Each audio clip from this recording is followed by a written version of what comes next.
বিসমিল্লাহির রহমানির রহিম। আসসালামু আলাইকুম। আশা করি সবাই সুস্থ আছেন, ভালো আছেন। সবাইকে জানাচ্ছি আন্তরিক শুভেচ্ছা এক্সিস মেডিকেল স্কুলের পক্ষ থেকে। আবারও চলে এলাম নতুন একটি সেশন নিয়ে, যেখানে আজকে আমরা ডিসকাশন করব ম্যানেজমেন্ট অফ ইনগুইনাল হার্নিয়া নিয়ে। আমি হোস্ট হিসেবে আছি জান্নাতুল ফেরদৌস কল্পনা, শাহাবুদ্দিন মেডিকেল কলেজ। সাথে আছেন একজন অভিজ্ঞ চিকিৎসক lieutenant colonel Nasiruddin Mohammad sir. Sir কর্মরত আছেন ঢাকা সিএমএস এ। এর পাশাপাশি স্যার হচ্ছেন সুদক্ষ ল্যাপারোস্কোপিক এন্ড সার্জিক্যাল অনকোলজিস্ট। এছাড়াও স্যারের রয়েছেন এফসিপিএস এর স্বর্ণপদক। আজকে আমরা ম্যানেজমেন্ট অফ ইনগুইনাল হার্নিয়া সম্পর্কে স্যার থেকে অনেক কিছু জানবো। চলুন চলে যাওয়া যাক স্যারের কাছে। আসসালামু আলাইকুম স্যার, কেমন আছেন? ওয়ালাইকুম আসসালাম। তুমি ভালো আছো? জি স্যার, আলহামদুলিল্লাহ। স্যার আপনাকে অসংখ্য ধন্যবাদ, আপনি আপনার ব্যস্ততার সময় থেকে আমাদেরকে সময় দিলেন এরকম একটা সেশনে আসার জন্য। আপনাকে অসংখ্য ধন্যবাদ। Thank you. অ্যাক্সিস মেডিকেল স্কুলকেও ধন্যবাদ এরকম একটা সুযোগ করে দেওয়ার জন্য। আমরা আজকে আলোচনা করব management of inguinal hernia. Sir এই সুযোগে আমি একটু বলে দেই, যারা অডিয়েন্স আছেন তারা যে কেউ চাইলে ইনগুইনাল হার্নিয়া নিয়ে যে কোনো কোশ্চেন স্যারকে সরাসরি করতে পারেন কমেন্ট করার মাধ্যমে। স্যার অবশ্যই সেটা ব্যাখ্যা করবেন। স্যার এবার চলে যাওয়া যাক আসল টপিকে। আমরা ইনগুইনাল হার্নিয়ার ক্ষেত্রে একটা মিডল এজ ম্যান যদি একটা ওয়ান সাইডের যে সোয়েলিং, ইনগুইনাল সোয়েলিং নিয়ে প্রেজেন্ট করলো, ওই ক্ষেত্রে আমরা হচ্ছে ক্লিনিক্যাল অ্যাপ্রোচটা কিভাবে করব বা কি কি জিনিস আমরা চিন্তা করে ডায়াগনোসিসের দিকে যাব, স্যার যদি একটু বলতেন। Thank you.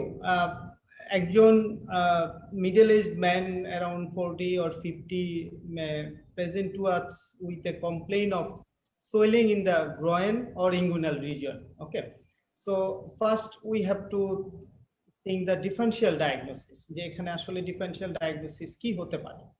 তার মধ্যে মোস্ট কমনলি প্রথমেই আমরা হার্নিয়ার কথা চিন্তা করব। হার্নিয়ার মধ্যে যেমন হতে পারে it may be direct inguinal hernia, it may be indirect inguinal hernia, it may be femoral hernia. এছাড়া আমরা অন্যান্য যে ডিফারেনশিয়াল ডায়াগনোসিস গুলোর কথা চিন্তা করব, সেটা হলো যে একটা লিম্ফ নোডের কথা আমরা চিন্তা করব।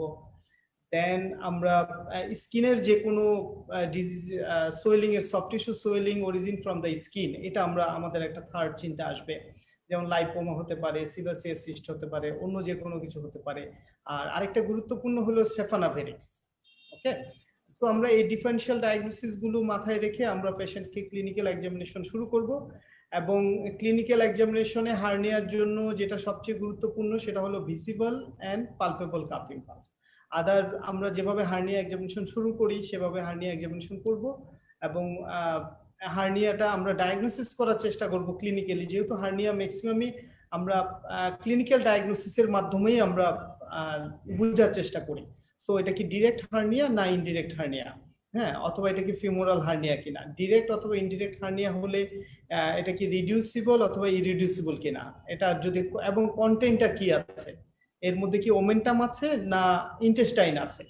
সো এই ব্যাপারগুলো আমরা ক্লিনিক্যালি ডিফারেন্সিয়েট করার চেষ্টা করব, কারণ আমাদের ম্যানেজমেন্ট, যেহেতু আমরা ম্যানেজমেন্ট নিয়ে আলোচনা করব, সো আমাদের ম্যানেজমেন্টের জন্য এই প্রত্যেকটা ব্যাপারে আমাদের গুরুত্বপূর্ণ। আমরা ক্লিনিক্যাল এক্সামিনেশন অংশে আমরা এই ব্যাপারগুলো সম্পর্কে জানবো, যে আমরা ক্লিনিক্যাল এক্সামিনেশনটা কিভাবে করব, কিভাবে ডিফারেন্সিয়েট করব।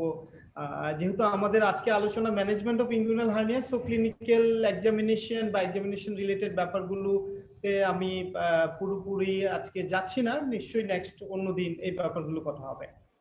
ইনশাআল্লাহ স্যার। স্যার আমরা কি এখন ইনগুইনাল হার্নিয়া অ্যাকচুয়ালি কোন কোন টাইপের হতে পারে এটা কি জানতে পারি?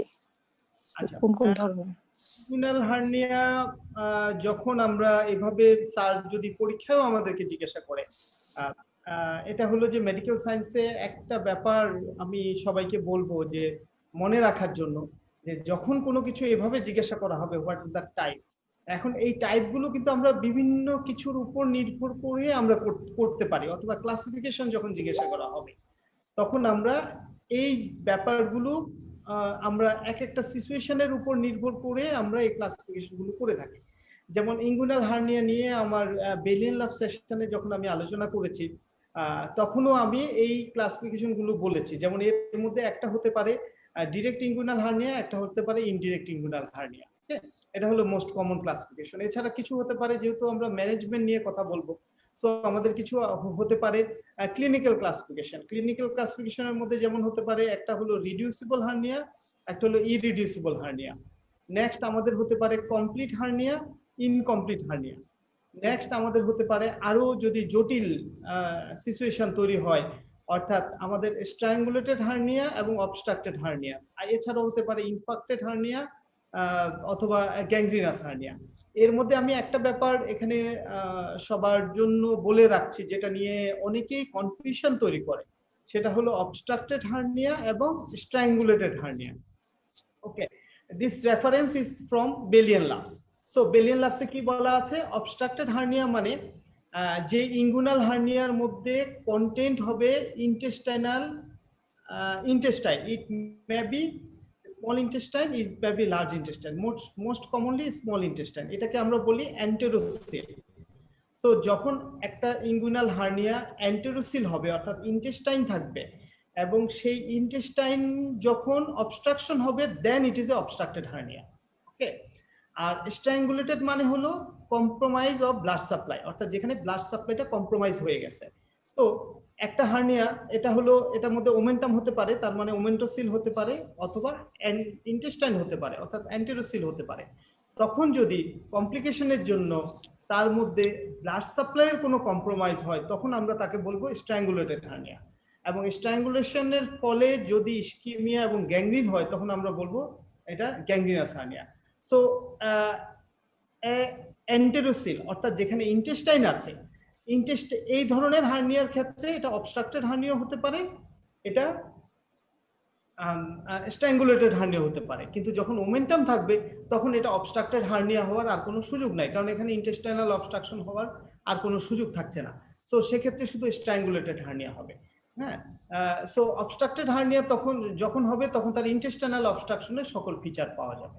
এই হলো দিস ইজ দ্য, আমরা আমাদের পরীক্ষায় যদি জিজ্ঞাসা করে আমরা এভাবে ক্লাসিফিকেশন বলবো। পরের ব্যাখ্যাটা আমরা বলবো না, পরের ব্যাখ্যাটা যেহেতু আলোচনায় এসেছে, সো আমি পরের ব্যাখ্যাটা বলেছি। সো ক্লাসিফিকেশনটা আমরা ডিরেক্ট এবং indirect, and clinical classification may be reducible, may be irreducible, then may be complete or incomplete, then may be obstructed, strangulated or gangrenous. এভাবে আমরা ক্লাসিফিকেশন করতে পারি, টাইপ বলতে পারি, অথবা ক্লাসিফিকেশন করতে পারি। Thank you. জি স্যার, থ্যাংক ইউ স্যার। আমরা হচ্ছে ডায়াগনোসিস এবং ফার্দার ম্যানেজমেন্টের জন্য কি কি ইনভেস্টিগেশন রেফার করব স্যার? আচ্ছা, এখানে সবচেয়ে সহজ ব্যাপার হলো যে আমাদের ম্যাক্সিমাম পেশেন্টই যখন আমাদের কাছে আসে, তখন সে সরাসরি ডায়াগনোসিসটা বলতে পারে, অর্থাৎ এই রোগটা পেশেন্ট নিজেই ডায়াগনোসিস করতে পারে। আমাদের এরকম অনেক কিছু রোগ আছে যেটা পেশেন্ট নিজেই ডায়াগনোসিস করতে পারে। সো পেশেন্ট এসে অনেক সময় বলে যে স্যার, অথবা যে স্যার আমার হার্নিয়া হয়েছে। ওকে, সো আমরা পেশেন্টকে প্রথমে হলো আমরা হিস্ট্রি নিব, এবং আমরা এক্সামিনেশন করব, করে ক্লিনিক্যালি এই ব্যাপারগুলো আমরা আইডেন্টিফাই করার চেষ্টা করব। আমরা কনফার্ম, মোটামুটি আমরা কনফার্ম করতে পারবো যে এটা একটা ইনগুইনাল হার্নিয়া। দেন হলো এই ইনগুইনাল হার্নিয়া কি রিডিউসিবল না ইরিডিউসিবল, এর কন্টেন্টটা কি, কন্টেন্ট কি ওমেন্টাম না ইন্টেস্টাইন, এটা কি ডিরেক্ট না ইনডিরেক্ট, এই জিনিসগুলো আমরা ক্লিনিক্যাল এক্সামিনেশনের মাধ্যমে মোটামুটি কনফার্ম করে দেব।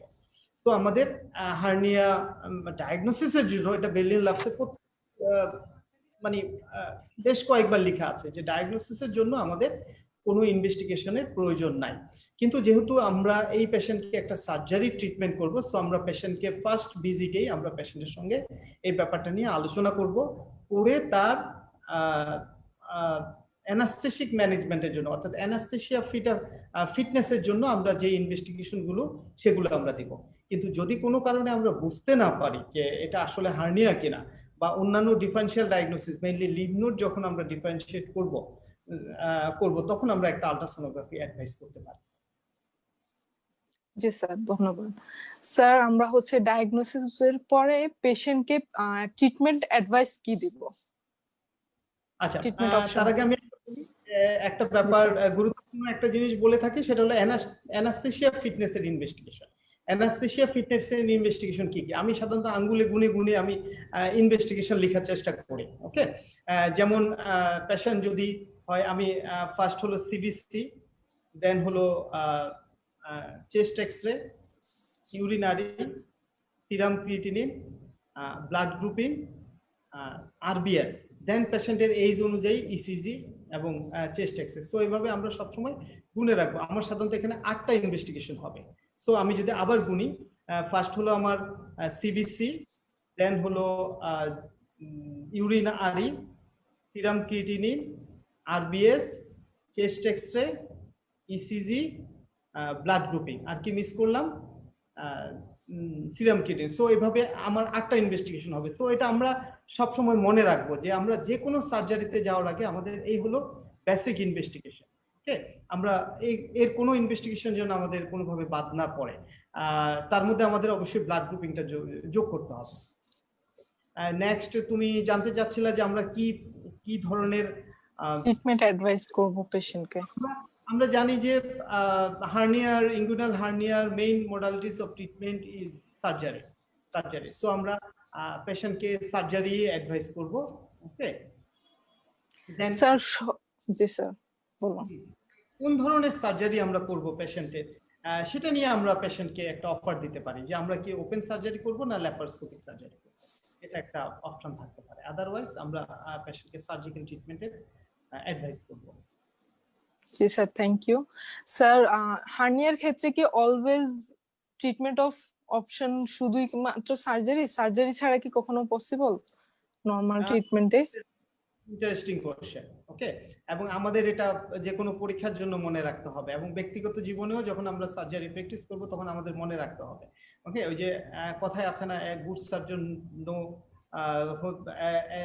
Best surgeon know when not to go for a surgery. হ্যাঁ, সো আমরা কখন সার্জারি করব না, এটা একটা গুরুত্বপূর্ণ ব্যাপার। এক্ষেত্রে প্রথমেই যেটা আসে সেটা হলো যে পেশেন্টের এজ যদি বেশি হয়, অর্থাৎ পেশেন্টের কোমরবিড কন্ডিশন যদি বেশি থাকে, অর্থাৎ যে কোনো surgical procedure May endanger the patient life, এবং সেক্ষেত্রে এই হার্নিয়াটা যদি স্মল হয় এবং সবচেয়ে বড় হলো যদি রিডিউসিবল হয়, অর্থাৎ আমরা যদি মনে করি এই হার্নিয়ার কোনো কমপ্লিকেশন তৈরির কোনো সুযোগ নাই, তাহলে আমরা ওল্ড এজের পেশেন্টের জন্য আমরা হয়তোবা পেশেন্টকে আমরা নন সার্জিক্যাল ট্রিটমেন্ট, যেমন আমরা ট্রাস ইউজ করতে বলতে পারি, অথবা পেশেন্টকে আদার যে কনস্টিপেশন অথবা কাফ, যে সকল কোমরবিড কন্ডিশন তার হার্নিয়াকে একটা কমপ্লিকেটেড হার্নিয়ায় বা কমপ্লিকেশন তৈরি করতে পারে, সেই ধরনের ক্ষেত্রে আমরা সার্জারিটা অ্যাভয়েড করতে পারি। আর আরেকটা ব্যাপার হলো যে আমরা যদি paediatric surgery, basic principal of paediatric surgery chapter পড়ি, সেখানেও কিন্তু বলা আছে যে আমরা কখন একজন বাচ্চাকে আমরা হাইড্রোসিলের জন্য কখন অপারেশনের অ্যাডভাইস করব, এপিসপেডিয়াস হাইপোস্পেডিয়াসের জন্য কখন অ্যাডভাইস করব, আনডিসেন্ডেন্ট টেস্টিসের জন্য কখন অ্যাডভাইস করব, এবং হার্নিয়ার জন্য কখন অ্যাডভাইস করব। ওখানে বলা আছে যদি হার্নিয়া হয় তাহলে আমরা পেশেন্টকে সার্জারি অ্যাডভাইস করব। ওকে, জি স্যার, অসংখ্য ধন্যবাদ। স্যার আমরা ইনগুইনাল হার্নিয়ার জন্য কি কি সার্জারি প্রিফার করতে পারি? ইনগুইনাল হার্নিয়ার কি কি সার্জারি আছে? গত 400 বা 400 বছর ধরে ইনগুইনাল হার্নিয়ার গোল্ড স্ট্যান্ডার্ড বা একমাত্র সার্জারি আমরা এখনো নির্ধারণ করতে পারি নাই। গত 400 বছরে প্রায় মোর দেন 100 ধরনের সার্জিক্যাল প্রসিডিউর ডাক্তাররা বা সার্জনরা প্র্যাকটিস করেছে for the management of inguinal hernia, কিন্তু দেখা যাচ্ছে যে প্রত্যেকটা সার্জারিতেই কিছু না কিছু কমপ্লিকেশন, মেইন কমপ্লিকেশন হলো রিকারেন্স, অর্থাৎ failure of the surgery. Okay, so আমরা অনেক ধরনের সার্জারি ইনগুইনাল হার্নিয়ার ক্ষেত্রে পেয়ে থাকি। সো এই সার্জারিটাকে আমরা ব্রড হেডলাইনে 3 ভাগে ভাগ করতে পারি। ওকে, একটা হলো হার্নিওটমি, এটা একটা সার্জারি, অর্থাৎ কিছু সংখ্যক, যেমন বাচ্চাদের যদি হার্নিয়া হয় তাহলে আমরা যে সার্জারিটা করি তার নাম হলো হার্নিওটমি। এছাড়া আমরা বাকি যে হার্নিয়া রিপেয়ার করি এটাকে আমরা 3 ভাগে ভাগ করতে পারি, অথবা বেলিয়ান লাভসের চার্ট অনুযায়ী আরো বেশি ভাগে ভাগ করতে পারি। কিন্তু আমি যদি সাধারণভাবে বলি, একটা হলো সুচার রিপেয়ার, অর্থাৎ আমি সেলাই মানে সুচার ভাবে যে রিপেয়ার করব, এটা একটা হতে পারে। তারপরে হার্নিওপ্লাস্টি একটা হতে পারে। হার্নিওপ্লাস্টি মানে রিইনফোর্সমেন্ট অফ দা, মানে হার্নিয়া যেহেতু একটা অ্যাবডোমিনাল ওয়ালে একটা উইকনেসের জন্য হয়, সো এই উইকনেসটাকে আমরা স্ট্রেংথেন করার জন্য হার্নিওপ্লাস্টি করতে পারি। আর থার্ড হলো এই হার্নিওপ্লাস্টিক প্রসিডিউরটাই আমরা ল্যাপারোস্কোপিক্যালি করতে পারি। ওকে, সো এখানে আমরা যদি সুচার রিপেয়ারের মধ্যে সবচেয়ে আমরা যেটার নাম সবসময় শুনে থাকি সেটা হলো বেসিনি রিপেয়ার, যেটা বেসিনি সাহেব আবিষ্কার করেছিলেন, দেন আসে শোল্ডিস রিপেয়ার, দেন হলো ডেজার্টার রিপেয়ার, অর্থাৎ এগুলো হলো সুচার রিপেয়ার, অর্থাৎ সেলাই করে আমরা এই প্রসিডিউর গুলো করে থাকি। আর আমরা সবচেয়ে বেশি এখন যেটা প্র্যাকটিস করি বা এটাই আমরা প্র্যাকটিস করি সেটা হলো ওপেন প্রসিডিউরের ক্ষেত্রে, সেটা হলো Lichtenstein, tension free, mesh, hernioplasty.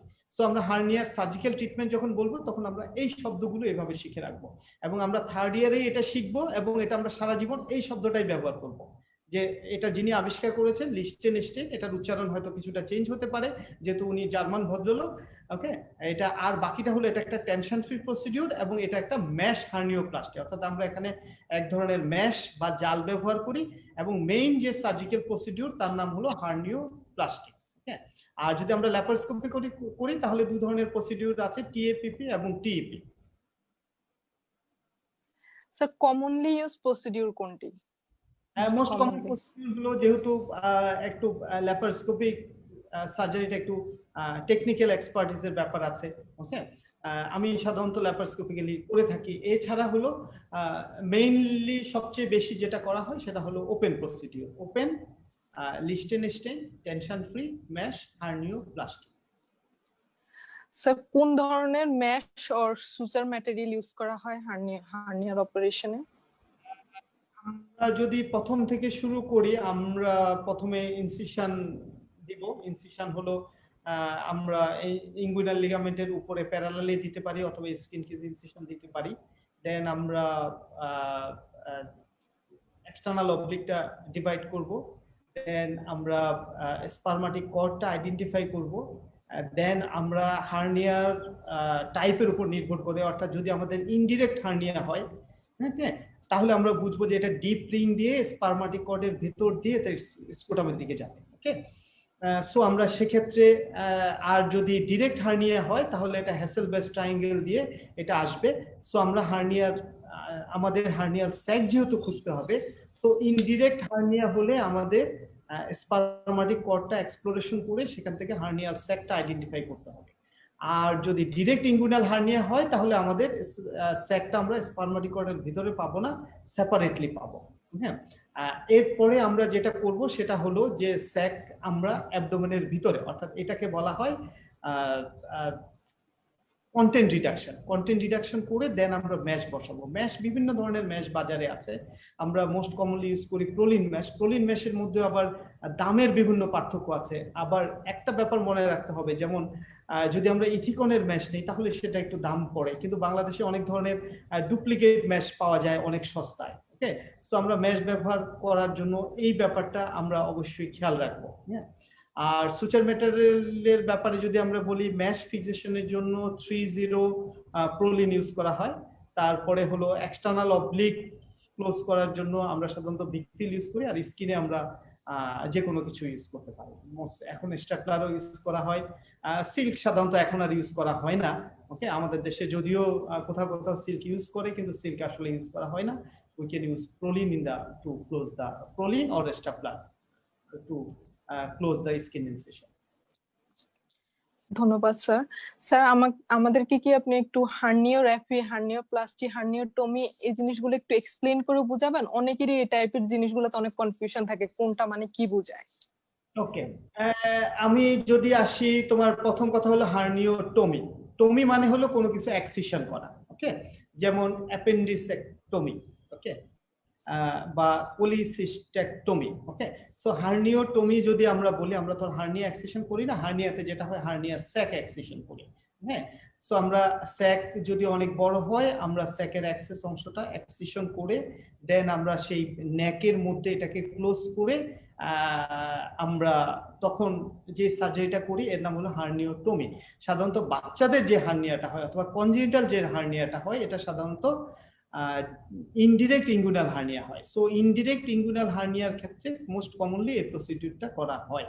আর বড়দের ক্ষেত্রেও যদি, যেমন একজন পেশেন্ট 30, 40, 50, 60 এইজে ইনডিরেক্ট হার্নিয়া নিয়ে আসতে পারে, সেক্ষেত্রে আমরা যদি স্যাক যদি বড় হয় আমরা হার্নিওটমি অর্থাৎ স্যাকটা আমরা হার্নিওটমি করে স্যাক এক্সিশন এক্সেস স্যাকটা এক্সিশন করে তারপর আমরা হার্নিওপ্লাস্টিতে যাব। সো টমি মিন্স হলো excision of the hernial sec, ওকে। আচ্ছা, তারপরে আসি আমরা হার্নিওটমি, দেন হার্নিও র্যাফি। র্যাফি মানে হলো সুচার, অর্থাৎ আমরা যখন ব্যাসিনি রিপেয়ার করি অথবা শোল্ডিস রিপেয়ার করি তখন আমরা হার্নিও র্যাফি করি। ওকে, আর হলো যে হার্নিও প্লাস্টি। প্লাস্টি মানে হলো যে রিইনফোর্সমেন্ট, অর্থাৎ আমাদের যে অ্যাবডোমিনাল ওয়ালে যে দুর্বল অংশটা আছে সেটাকে আমরা রিইনফোর্স করি অথবা স্ট্রেংথেন করি, এটাকে বলা হয় প্লাস্টি। এই প্লাস্টি করার জন্যই আমরা ম্যাশ ব্যবহার করি। ম্যাশ ব্যবহার করলে কি হয়, এখানে ফাইব্রোসিস হয়। ওকে, এই ফাইব্রোসিসের কারণে এই ওয়ালটা স্ট্রেংথেন হয়, অর্থাৎ হয়। আর হার্নিয়ার সার্জারির স্টেপের মধ্যে যদি আমরা বলি তাহলে ব্রড হেডলাইনে বেলিয়ান লাভসের যে ক্লাসটা আমার আছে সেখানেও আমি আলোচনা করেছি। এটার মধ্যে হলো যে আমাদের প্রথমে যেটা করতে হবে, হার্নিয়ার স্যাক আইডেন্টিফাই করতে হবে আমাদের সার্জারি করে।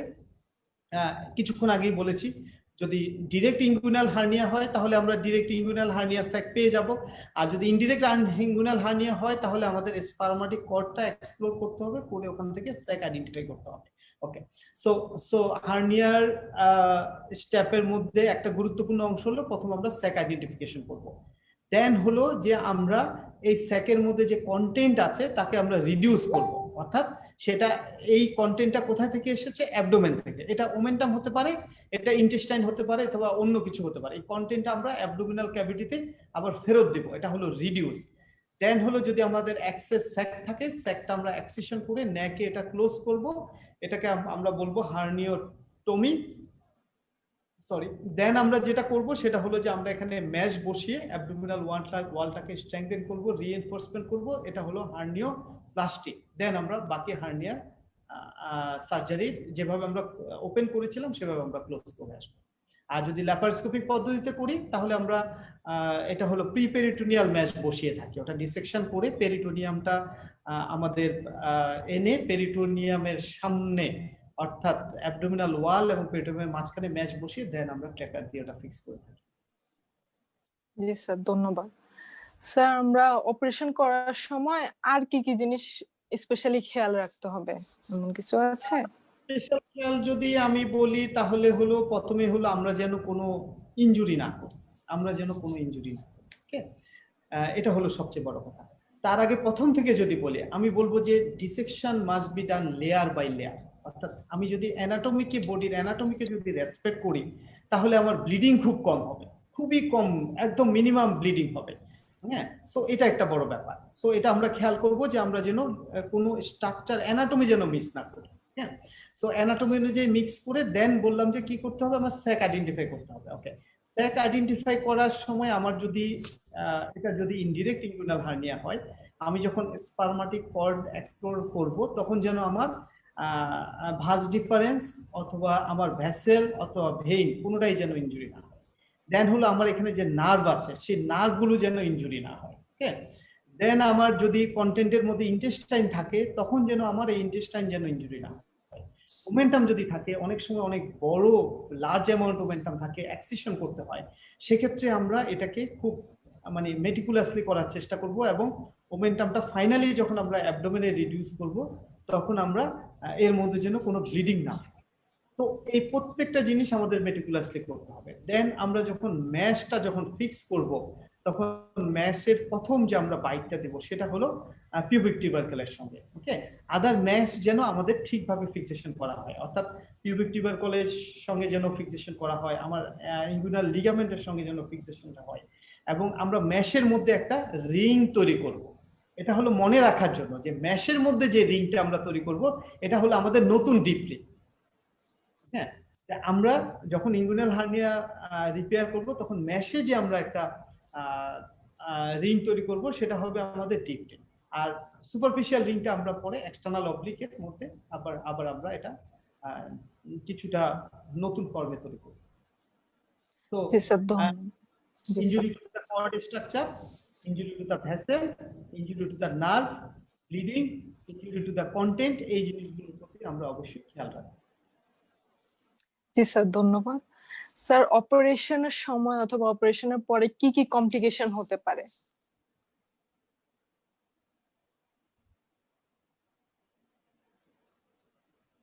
স্যার, শোনা যাচ্ছে? Thank you. জি এটা স্যার। একটা হ্যাঁ, শুনতে পেয়েছি যে যে কোনো সার্জারিতেই কমপ্লিকেশন একটা বড় ব্যাপার। ওকে, অনেক সময় বলা হয় যে সার্জনদের মেইন কাজ হলো কমপ্লিকেশনকে মিনিমাইজ করা বা কমপ্লিকেশন ম্যানেজ করা হলো বড় কাজ। ওকে, সার্জারি হয়তো অনেকেই করতে পারে, কিন্তু কমপ্লিকেশন আমাদের ম্যানেজ করতে হবে। তো কমপ্লিকেশন যদি শুরু করি, আমাকে যদি পরীক্ষায় প্রশ্নটা করা হয়, তাহলে আমি কমপ্লিকেশনকে কয়েকটা ভাগে ভাগ করে দেন আমি ধীরে ধীরে বলবো। আমি যদি ভাগগুলো বলতে পারি, তারপরে হয়তো আমি সব কমপ্লিকেশন বলতে পারবো না, হয়তো দু একটা আমার মিস হতে পারে, সেটা কোনো ব্যাপার না। সো কি কি কমপ্লিকেশন? প্রথম হলো ফার্স্ট আসবে অ্যানাস্থেসিয়া রিলেটেড কমপ্লিকেশন। ওকে, পেশেন্টকে যখন আমি আমার সার্জারি শুরু হওয়ার আগেই কিন্তু আমার কি শুরু হবে? Anaesthesia. So anaesthesia related complication. Then হলো আমি পেশেন্টকে যে ড্রাগ গুলো ইউজ করব, সে ড্রাগ রিলেটেড কমপ্লিকেশন। এটা হতে পারে অ্যানাস্থেসিয়া ড্রাগ, এটা হতে পারে অ্যান্টিবায়োটিক, এটা হতে পারে অন্যান্য কিছু। দেন আমাদের সার্জারির সময় কমপ্লিকেশন, কিছুক্ষণ আগে আমরা বলেছি কোন কোন ব্যাপারগুলো আমরা খেয়াল করব। Okay, then post operative complication. Post operative কমপ্লিকেশনের মধ্যে একটা গুরুত্বপূর্ণ কমপ্লিকেশন হলো ইউরিনারি রিটেনশন। এটা আমি সবসময় মোস্ট কমনলি এটা আমি এই কমপ্লেইনটা পাই, কিন্তু পার্সোনালি ব্যক্তিগতভাবে আমি কখনো ক্যাথেটার ইউজ করাকে খুবই ডিসকারেজ করি। ক্যাথেটার ইউজ করাকে খুবই ডিসকারেজ করি, কারণ ইউরেথ্রাল ইনজুরি এই যে খুবই একটা জটিল ব্যাপার। সো আমি পেশেন্টকে এনকারেজ করার চেষ্টা করি, সেজন্য নিজে থেকে ইউরিন পাস করে। দেন হলো early post operative, intermediate post operative, late post operative. Post operative কমপ্লিকেশনকেও আমি এভাবে ভাগ করতে পারি। আর্লি পোস্ট অপারেটিভ যেমন একটা বললাম, ইউরিনারি রিটেনশন হতে পারে, দেন হলো ব্লিডিং হতে পারে, ওকে, দেন হলো পেইন হতে পারে। দেন হলো ইন্টারমিডিয়েটে যদি যাই, আরেকটা মোস্ট কমন কমপ্লিকেশন হলো সেরোমা, অর্থাৎ এখানে সেরাস ফ্লুইড কালেকশন হতে পারে। আমার লাইফের ফার্স্ট সার্জারিতেই আমার সেরোমা ডেভেলপ করেছিল, তো আমরা সেরোমা ভাবে ম্যানেজ করতে পারি। দেন হলো লেট কমপ্লিকেশনের মধ্যে হলো পেইন একটা গুরুত্বপূর্ণ ব্যাপার। আর ফাইনালি যার জন্য এতগুলো, অর্থাৎ মোর দেন 100-র উপর সার্জারি হার্নিয়ার জন্য এই পর্যন্ত আবিষ্কার হয়েছে বা ডাক্তাররা ট্রাই করেছে, সেটা হলো রিকারেন্স। তো recurrence is a great complication. তো আমরা যদি হার্নিয়া সঠিকভাবে রিপেয়ার না করতে পারি, অবশ্যই রিকারেন্স রেট, প্রত্যেকটা প্রসিডিউরে কিছুটা রিকারেন্স রেট আছে, কিন্তু এটা যেন বেশি না হয়, আমাদের কোনো ভুলের জন্য যেন রিকারেন্স না হয়। জি, ধন্যবাদ স্যার। স্যার, ফলো আপের বা পোস্ট অপারেটিভ আমরা অ্যাডভাইস কি থ্যাংক দেব ইউ। এই পর্যন্ত পেশেন্টকে? কমপ্লিকেশন। জি স্যার। স্যার, পোস্ট অপারেটিভ বা follow right, post operative advice বলতে আমরা যেটা, সেটা হলো যে আমরা যখন পেশেন্টকে ডিসচার্জ করব, তখন আমরা পেশেন্টকে কখন ডিসচার্জ করব তার একটা ব্যাপার আছে। আমরা যদি আর্লি পেশেন্টকে ডিসচার্জ করি, তাহলে তাকে ফার্দার ফলো আপে আসতে বলবো, স্টিচ রিমুভ করতে হবে। হ্যাঁ, তারপরে কিছু কমপ্লিকেশনের কথা তাকে খেয়াল রাখতে বলবো। আর ফার্দার হলো তাকে একটা ব্যাপার, তার যদি কোনো ক্রনিক যেমন কাফ, প্রোস্টাটিজম অথবা কনস্টিপেশন থাকে, সেই জিনিসগুলো আমরা অ্যাভয়েড করতে বলবো বা তার চিকিৎসা করতে বলবো। তারপরে আমরা ওয়েট লিফটিং এর জন্য আমরা পেশেন্টকে বলবো যে এই ধরনের কোনো মানে অ্যাবডোমিনাল ওয়ালের উপর প্রেশার পড়ে এমন কোনো কাজ যেন সে কিছুদিন অন্তত না করে, 3 month to 6 month. G sir. এখানে কি এই যে ক্রনিক কাফ বা ক্রনিক কনস্টিপেশন, এরপর পোস্টারিজম নিয়ে যদি প্রেজেন্ট করে, ওই ক্ষেত্রে হচ্ছে আমাদের ম্যানেজমেন্ট প্রোটোকলটা কি থাকবে? এটা একটা গুরুত্বপূর্ণ প্রশ্ন, এবং এটা পরীক্ষায় খুব মানে সবসময় স্যাররা জিজ্ঞাসা করে থাকে, অথবা আমি যখন পেশেন্টের হিস্ট্রি নিব একটা হার্নিয়া পেশেন্টের, তখন আমাদের এই ব্যাপারগুলো এক্সক্লুড করতে হবে। অর্থাৎ পেশেন্টের ক্রনিক কাফ আছে কিনা, পেশেন্টের ক্রনিক কনস্টিপেশন আছে কিনা, অথবা পেশেন্টের বিনাইন এনলার্জমেন্ট প্রোস্টেট বা প্রোস্টেট রিলেটেড কোনো কমপ্লিকেশন আছে কিনা। সো এখানে যেটা কনস্টিপেশন থাকলে আমরা কনস্টিপেশনের চিকিৎসা করব। হার্নিয়ার সার্জারির প্রিপারেশনের মধ্যে আমরা নিজেরাই কনস্টিপেশনের চিকিৎসা করতে পারি, পেশেন্টকে অ্যাডভাইস করতে পারি যাতে সে কনস্টিপেশন অ্যাভয়েড করে। যদি কাফ যদি থাকে, তাহলে আমরা সেটা পেশেন্টকে আমরা ইভালুয়েট করব যে কাফের কজের জন্য। পেশেন্ট যদি স্মোকিং করে থাকে, তাহলে আমরা স্মোকিং বন্ধ করতে বলবো। আর প্রোস্টাটিজম বা বিনাইন এনলার্জমেন্ট প্রোস্টেট, এখানে একটা প্রশ্ন থাকে যে আগে আমরা কি প্রোস্টেট করব না আগে আমরা হার্নিয়া সার্জারি করব। এটা এমন কোনো ব্যাপার না। এখন বিনাইন এনলার্জমেন্ট ও প্রোস্টেটের খুব ভালো ভালো মেডিকেল ট্রিটমেন্ট আছে। হ্যাঁ, সো আমাদের যদি ওরকম কিছু থাকে, আমরা পেশেন্টের যে কমপ্লেইনটা সবচেয়ে বেশি, পেশেন্টকে যেটা বেশি কষ্ট দিচ্ছে, এটা হতে পারে বিনাইন এনলার্জমেন্ট পোস্টে, তাহলে আমরা সেটা আগে ম্যানেজ করব। আর যদি হার্নিয়া হয় তাহলে হার্নিয়া ম্যানেজ করব। সো আমার কাছে যদি পেশেন্ট হার্নিয়া নিয়ে আসে, বিনাইন এনলার্জমেন্ট পোস্টের আমরা মেডিকেল ট্রিটমেন্ট স্টার্ট করে advice by urologist or concern doctor আমরা হার্নিয়া সার্জারি করতে পারি। কিন্তু দুটা সার্জারি একসঙ্গে করার রিকমেন্ডেশন আসলে কোথাও করা হয় না, বা এরকমটা আমি কখনো পাইনি যে দুটা সার্জারি হার্নিয়াও করলাম প্রোস্টেটও করলাম, এটা সাধারণত করা ঠিক না। জি স্যার, ধন্যবাদ। স্যার, হার্নিয়ার পেশেন্ট কি কোনো ইমার্জেন্সি কন্ডিশন নিয়ে প্রেজেন্ট করতে পারে? গুড, এটা একটা গুড প্রশ্ন। যে আমরা যেহেতু ইমার্জেন্সিতে আমরা যখন ডিউটি করি তখন আমাদের, অথবা ওয়ার্ডে যখন আমরা ডিউটি করি, হার্নিয়া ইমার্জেন্সি কোনো সিচুয়েশন নিয়ে প্রেজেন্ট করতে পারে কিনা? অবশ্যই পারে। ইমার্জেন্সি সিচুয়েশন নিয়ে হার্নিয়া প্রেজেন্ট করতে পারে। এখন আমি যদি জিনিসটাকে এভাবে ভাগ করি যে চিলড্রেনরা কিভাবে ইমার্জেন্সি নিয়ে প্রেজেন্ট করে, চিলড্রেনদের ক্ষেত্রে সাধারণত অনেক সময় একটা রিডিউসিবল হার্নিয়া ইরিডিউসিবল কন্ডিশন নিয়ে প্রেজেন্ট করতে পারে। সো সেক্ষেত্রে অনেক সময় আমরা কনজারভেটিভ ট্রিটমেন্ট দিয়ে সেটা রিলিফ হয়ে যায়, আবার অনেক সময় সার্জারিরও প্রয়োজন হয়। আর অন্যান্য ইমার্জেন্সির মধ্যে যেমন আমি আগে আলোচনা করেছিলাম যে একটা ইরিডিউসিবল হার্নিয়া ইরিডিউসিবল হার্নিয়া কনভার্ট হয়ে যেতে পারে।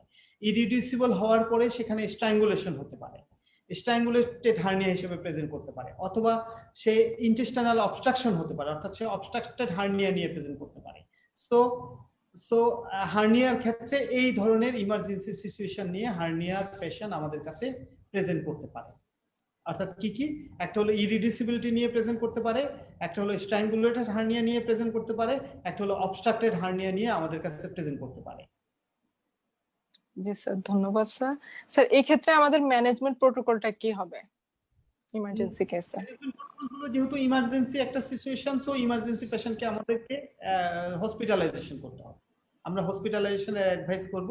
হসপিটালাইজেশনের অ্যাডভাইস করে আমরা, যেহেতু ইমার্জেন্সি সিচুয়েশন, আমরা যদি ক্লিনিক্যালি বুঝতে পারি যে এটা স্ট্র্যাঙ্গুলেটেড অথবা অবস্ট্রাক্টেড হার্নিয়া, সেক্ষেত্রে তো আমাদের সার্জারিতে যেতে হবে। সো তার জন্য প্রি অপারেটিভ প্রিপারেশন এবং ইমার্জেন্সি সার্জারিতে যেতে হবে। সো আমাদের প্রি অপারেটিভ প্রিপারেশন গুলো নিতে হবে। প্রি অপারেটিভ প্রিপারেশন গুলো যেমন যদি অবস্ট্রাক্টেড হার্নিয়া হয়, ইন্টেস্টাইনাল অবস্ট্রাকশনের ফিচার থাকে, তাহলে আমরা অথবা স্ট্র্যাঙ্গুলেশন থাকলেও পেশেন্টকে আমরা এনপিইউ করব, আইবি ফ্লুইড দিব। হ্যাঁ, দেন হলো যদি প্রয়োজন হয় আমাদের ক্যাথেটারাইজেশন যদি করতে হয় পেশেন্টের এইজ এবং কন্ডিশন অনুযায়ী, সেটা করব। আমরা পেশেন্টকে পেইন কিলার স্টার্ট করব, এবং পেশেন্টের অপারেশনের প্রিপারেশনের জন্য যে ইনভেস্টিগেশন গুলো প্রয়োজন, পেশেন্টের এইজ এবং কোমরবিড কন্ডিশন অনুযায়ী যা যা প্রয়োজন হয়, যেমন আমাদের যদি কোনো পেশেন্ট ইসকেমিক হার্ট ডিজিজের হিস্ট্রি থাকে, তাহলে হয়তো আমাদের ইকোর প্রয়োজন হতে পারে।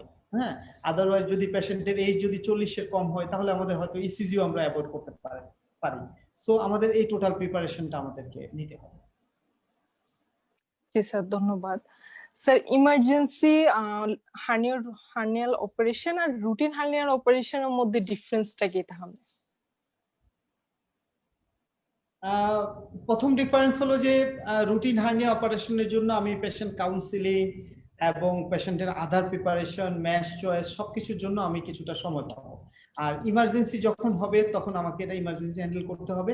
এবং সবচেয়ে বড় যেটা পার্থক্য সেটা হলো যে আমরা ইমার্জেন্সি সার্জারিতে সাধারণত আমরা ম্যাশ ব্যবহার করতে পারি না অনেক সময়। ওকে, হ্যাঁ, ইমার্জেন্সিতে আমরা অনেক সময় ম্যাশ ব্যবহার করতে পারি না। আর ইমার্জেন্সি সিচুয়েশনে পেশেন্ট কি কমপ্লিকেশন নিয়ে প্রেজেন্ট করলো তার উপর অনেক কিছু নির্ভর করে। যেমন পেশেন্টের যদি অ্যান্টেরোসিল থাকে, অর্থাৎ যদি ইন্টেস্টাইন থাকে কন্টেন্ট, সেই ইন্টেস্টাইনে যদি অবস্ট্রাকশন হয়ে স্ট্র্যাঙ্গুলেশন হয়ে গ্যাংগ্রিন হয়ে যায়, তখন আমাদের সেখানে হয়তোবা রিসেকশন অ্যানাস্টোমোসিসেরও প্রয়োজন হতে পারে। হ্যাঁ, আমাদের যদি ওমেন্টাম থাকে, ওমেন্টাম যদি স্ট্র্যাঙ্গুলেটেড হয়ে গ্যাংগ্রিন হয়ে যায়, তাহলে আমাদের ওমেন্টাম রিসেকশনও প্রয়োজন হতে পারে। সো এটা একটা ব্যাপার। সো ইমার্জেন্সির ক্ষেত্রে পেশেন্ট কাউন্সিলিংটা গুরুত্বপূর্ণ। পেশেন্ট পার্টিকে আগে থেকেই ভালোভাবে কাউন্সিলিং করতে হবে, তাদেরকে পেশেন্টের ক্লিনিক্যাল কন্ডিশনটা বুঝতে হবে, তাদের কাছ থেকে প্রপার পারমিশন নিতে হবে। আর রুটিন অপারেশনের ক্ষেত্রেও আমরা অবশ্যই কাউন্সিলিংটা একটা গুরুত্বপূর্ণ ব্যাপার। Thank you. জি স্যার, ধন্যবাদ। আপাতত আর কোনো কোশ্চেন দেখছি না, আপনি এমন ভাবে ডিসক্রাইব করছেন আসলে আর কোনো কোশ্চেন থাকে না। ম্যানেজমেন্ট রিলেটেড সবগুলো কোশ্চেনের আনসার অলমোস্ট দেওয়া শেষ স্যার। স্যার, তাহলে আমরা এখন অলমোস্ট শেষের দিকে চলে এসেছি স্যার আপনাকে অসংখ্য ধন্যবাদ আমাদেরকে এমন একটি সুযোগ করে দেওয়ার জন্য যে ইনগুলার হার্নিয়ার ম্যানেজমেন্ট সম্বন্ধে নতুন ভাবে আমাদেরকে ডেসক্রাইব করে বিস্তৃতভাবে শেখানোর জন্য। এই বলে আমরা শেষ করতে চাচ্ছি। থ্যাংক ইউ অ্যাক্সেস মেডিকেল স্কুলকে, এবং থ্যাংক ইউ যারা ধৈর্য ধরে আমাদের এই প্রোগ্রামটা আজকে দেখেছেন। আমি আশা করি এই আলোচনার সঙ্গে সঙ্গে আপনারা যদি বেলিয়ান লাভস পড়েন তাহলে হার্নিয়া অবশ্যই একটা গুরুত্বপূর্ণ ব্যাপার। অ্যাজ এ সার্জন সারা মানে সবসময় আপনার এই সার্জারিটা করতে হতে পারে, আর পরীক্ষার জন্য তো অবশ্যই এটার প্রয়োজন হতে পারে। তারপরও আমি বলবো যদি আপনাদের কোনো প্রশ্ন থাকে you can drop it in the inbox. So আমরা পরবর্তী আলোচনায় আমরা এটা অবশ্যই আলোচনা করব। হ্যাঁ, থ্যাংক ইউ, ধন্যবাদ সবাইকে। জি স্যার, আসসালামু আলাইকুম স্যার।